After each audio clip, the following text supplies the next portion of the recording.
experience. And we're going to give a lot of families and a lot of educators also a completely different experience that is going to be so much less stressful for them as well. So it is important to understand that we cannot solve meltdowns if we've been misinformed about what's causing them. I'll just give you some examples. So most parents, educators, caregivers are told that these sorts of meltdowns are an inevitable product of having a child or adult on the autism spectrum. Supposedly our children and adults are, difficult, erratic, defiant, and react in ways that are hard to predict. But this is not true. I mean, this is really, really not true. And why do I say that with such confidence? I've actually been where your loved one is. So if you're not familiar, I don't know if you're familiar with my story. I'm sure some of you are, but it was made into a best-selling book called Sunrise, SON-RISE, SON, because I was my parents' son. You get that whole thing. And it's now called Sunrise, The Miracle Continues. And again, that book sold over 1 million copies, literally. And it was then made into an NBC television movie called Sunrise, A Miracle of Love. That was aired on NBC, seen by not only people across the United States, but also many, many other countries. This was a few decades ago. And so I'm Ron K. Kaufman, like I said earlier, and I was diagnosed with severe autism as a child. That's how I was labeled at the time. I was completely non-speaking. I had no language, no communication, no eye contact. My parents were told that I had a tested IQ below 30.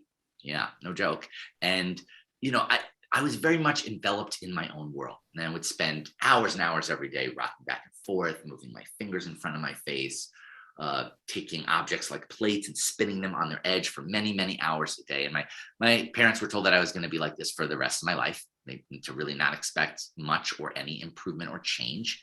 And they did something really amazing. And they turned their back on all these prognoses. They developed a unique way of working with me. They worked with me for a little over 3 years.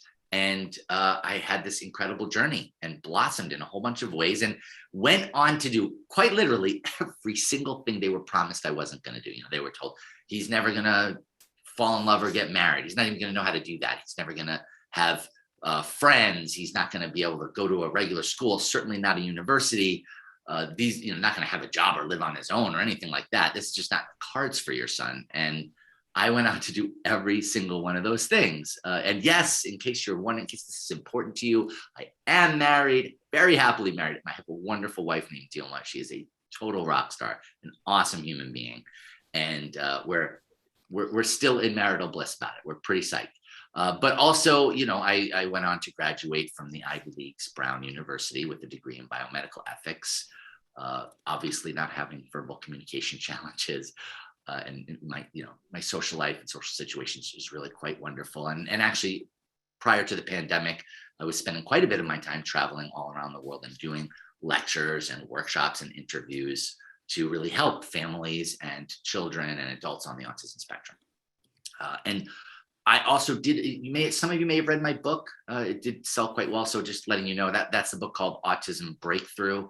And a lot of you probably heard about that. I'm also the former CEO of a nonprofit organization called the Autism Treatment Center of America.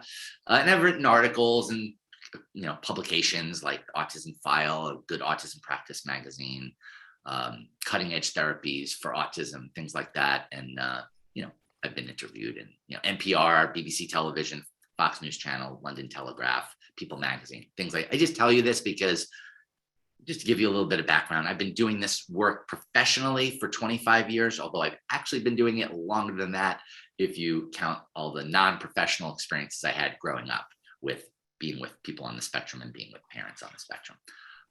It's been just my absolute complete pleasure. And what I've really tried to do is help people to come at it from a different angle. And Kate Seawild and I developed the ACT protocol to come at it from a different angle, to come at a lot of problems that people think are kind of intractable, to coming at it from a different angle. I'm going to tell you about what that different angle is, because it's once you get that angle, it can be incredibly useful and incredibly helpful to your loved one on the spectrum, for sure. But what I can tell you 100% from my own experience is two things. One, Your child or adult on the spectrum is not the problem. Yes, they might be having a lot of meltdowns. They might be having chronic meltdowns. They might be having explosive reactions. But even if, and I can understand how that would be super difficult for you and for them, but they are not the problem. That is not their fault. The other thing I can tell you is that autism is also not the problem. Autism is also not the problem. This is important because so many of us hear that this is just a product of autism. This is what you get when you get someone on the autism spectrum. And that is not what Kate and I have seen over the last several decades. Let me give you an example. Okay. There's a guy we worked with. His name was Michael. Okay. And he was 17 years old, on the spectrum, very much on the spectrum. And when we started with him, he had just been arrested, literally arrested by the police.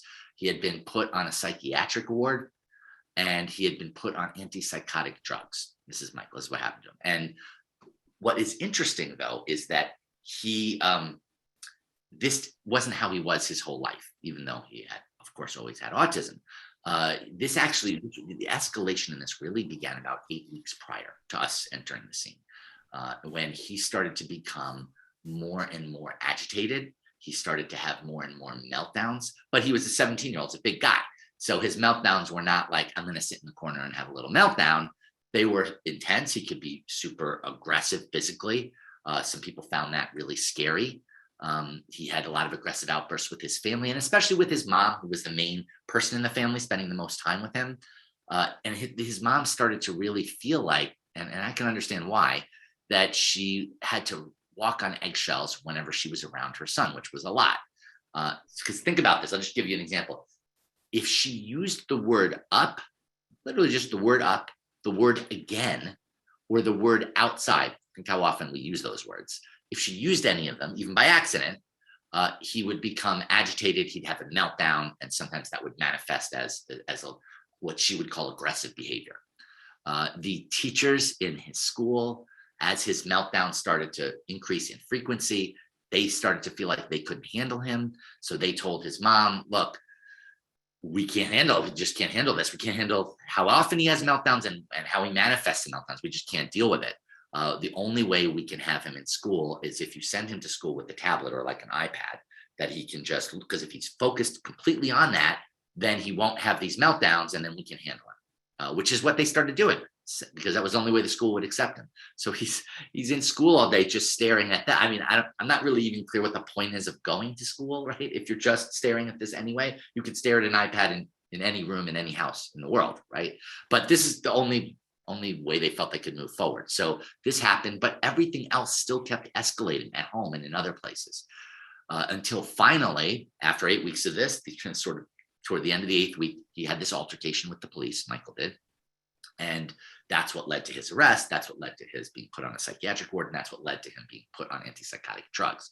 So this is like, I know not everybody's meltdown has this level of seriousness, but some people do, and it's pretty intense.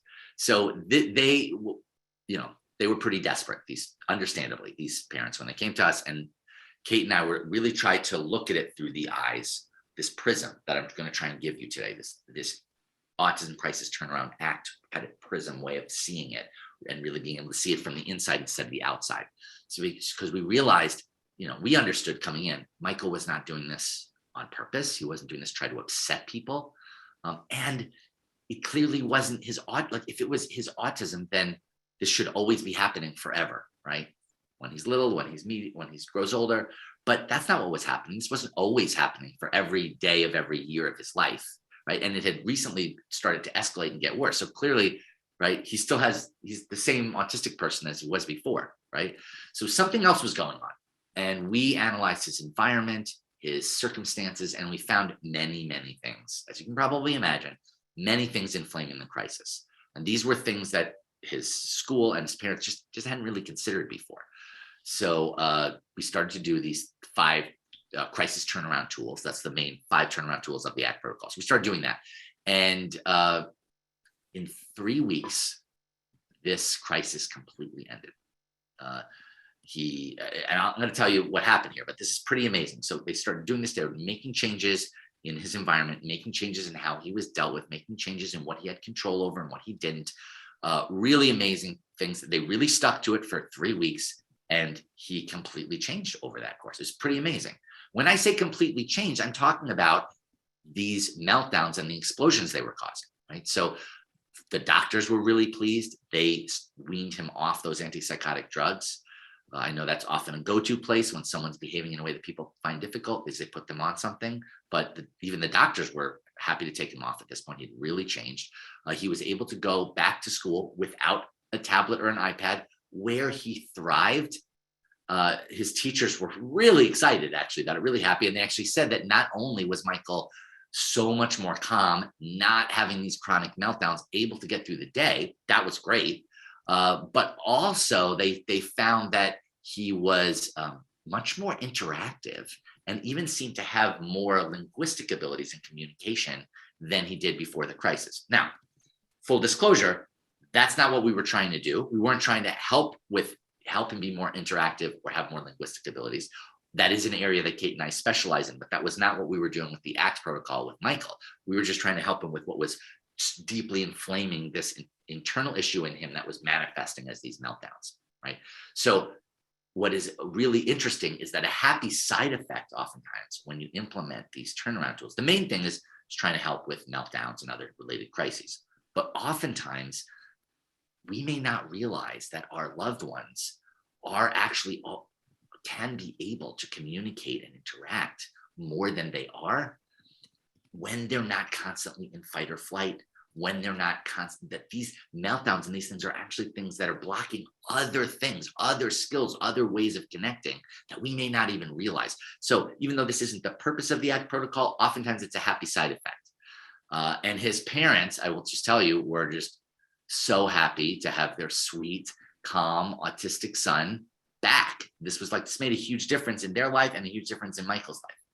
And I just think this is so key, because this is what helps us understand our loved ones are not the problem. Their autism is not the problem. What is the problem? It's a fair question, right? What actually is the problem? The problem is the imposed situation. That may not be a term you've heard before. It's a term that Kate and I use. It's called the imposed situation. It's not anything complicated. It's just the environment or circumstance that our child or adult is exposed to, usually without them choosing. That's it. The environment or circumstance that our child or adult is exposed to, usually without their choosing. And this is the real problem. And I don't know if we really realize how much of the problem that this is. It's not the autism. It's not the child or adult themselves. It's the imposed situation. What often is really key to see is that a crisis or chronic meltdowns is what happens when someone on the spectrum is exposed to an environment or circumstance that makes it impossible to function. That's what was actually happening to Michael, right? Michael just didn't decide to be in a bad mood or be difficult. That was not what he was trying to do. He was getting continually exposed to environments and circumstances that were making it harder and harder for him to function until it started really escalating in the way that I explained to you. So this is what we see a lot of times.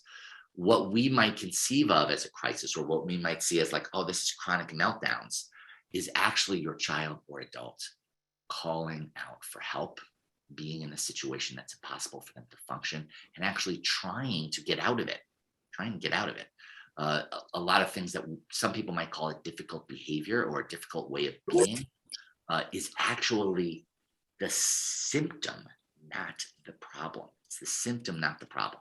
That's really key to understand. Let's think of it this way. If your child or adult were coughing, let's say they're coughing, right? Would you scold them?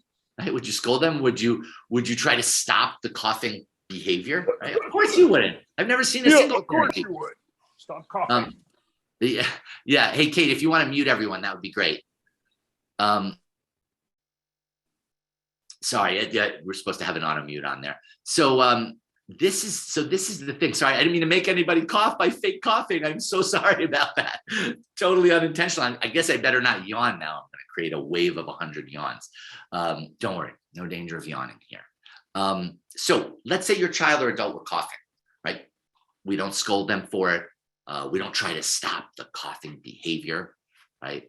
Of course we wouldn't do this, right? No one would even think to do this, because you know that coughing is a symptom of something. So we would probably try and what's the cause here? Is my child having an asthma attack? Is there smoke in the air? Is my child sick? They have bronchitis or something? Then naturally you would go about whatever you thought it was, or if you tried to figure out what it was, you would then go about addressing that thing, that cause, so that you could help your loved one. Of course you would. You'd be trying to make things easier for them, nicer for them.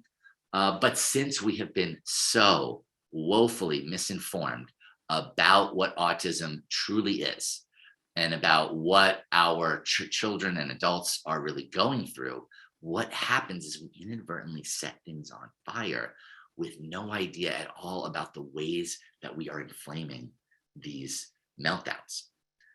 And it's really, no one's doing that on purpose, of course, but it is not hyperbole to say that our loved ones have been set on fire and everyone just wants them to stop screaming. Listen, I know you're on fire. Can you be a little more calm about it? Can you be a little more quiet about being on fire? That's what they're experiencing from us. They're on fire. Everyone else just wants them to chill. Right? You can't chill when you're on fire. That's not an option. Right? And when someone's screaming when they're on fire, we don't blame that person. We don't say, what's their problem? Why are they doing that behavior that they're doing? Right? We're like, hey, they're on fire. We got to take care of the fire first. We got to put the fire out. Right? So that's what's happening. If you blame the wrong thing, then you can never actually solve the issue. And that is what's happening. We are blaming the person who's being burned instead of the fire, the person who's in the cage instead of the cage, the person who's, covering their ears instead of the siren that's blaring right next to them, and the person who's scratching their skin instead of the metaphorical poison ivy that's all around them. We're blaming the wrong thing. And therefore, we can never solve the problem as long as we're doing that, because we end up trying to stamp out the effect. Calm down, right? Stamp out the effect instead of actually addressing the cause. When we address the cause, here's what's great. When we address the cause, two things happen, right? One is, if you don't have the cause, if you take that away, you're not going to have the signal of the cause. You're not going to have the symptom. You're not going to have the issue. So that's great for you. But even more importantly, when you deal with the cause, you create so much more comfort and ease for your loved one on the spectrum, right? Listen, however much you think that they don't want to be having these meltdowns, and I mean, like, if you're thinking like, oh, I wish they would have fewer meltdowns, no meltdowns, these meltdowns are really creating a difficult situation for me. As much as you don't want the meltdowns, I can promise you that they don't want them even more. This is not some fun thing for them. This is a deeply traumatizing, overwhelming thing that's happening to them. It's so important that we address this if we really care, and I know that you all do. If we care about our loved ones' well-being, we care about their mental health, we care about their physical health. If we care about all those things, we don't want to be stamping out symptoms. We want to be addressing the cause, the thing that's really making our loved ones feel the way that they're feeling and be overwhelmed in the way that they're overwhelmed. I know that you all want that. And that's why I feel really glad to have this time with you guys, where we can really focus on how do we address these causes? What are these causes? Now, before I dive deeper into that, I do just want to say there are these sort of what Kate and I call these symptom suppressors. They're like symptom suppressors because they're kind of like fake solutions. And those are actually, Michael in that story was subjected to all three of them, right? They're either let's get them on drugs. And by the way, I'm not saying that no one should ever be on drugs. I know there's situations where that is necessary, but as a fallback position, when to try and not have a symptom come out, it doesn't solve the deeper problem. So there's drugs, prescription drugs. There's residential care, which sometimes some of you might have had that suggested if the meltdowns are really severe.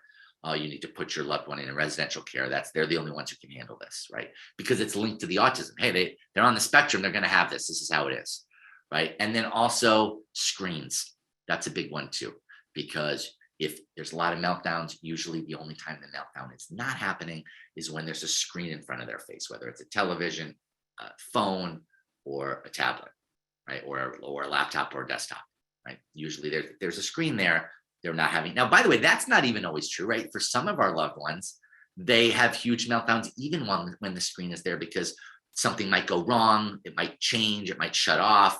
They might not be able to find the thing that they found before. So I've also seen a lot of people have huge meltdowns even with the screen. But some people see them as at least it stops it temporarily. And I can just tell you all these three things do not address the cause, so they can't possibly solve the problem, even if they temporarily mitigate some behavior. We've found that these symptom suppressors make things worse in the long term, because the thing that we're calling a meltdown or a behavior or whatever we're calling it is the signal of the problem, not the problem itself. I know I keep saying that, but I just cannot possibly overemphasize how key this concept is. It's not the I know it feels like the problem to you. I get that, but it's not the real problem. It's the signal of the underlying problem, right? And what is really kind of amazing, right, is if we eliminate the real problem, you're not going to get the signal of the problem because there's nothing to have a signal about, right? There's nothing to have a symptom of, right? And that's actually why in the Autism Crisis Turnaround Live Rescue course, which is coming up March 26th and 27th, Saturday and Sunday, we really focus on solving the underlying piece here, right? Because there's many components to this, but it's completely solvable. And that's, Kate C. Wild and I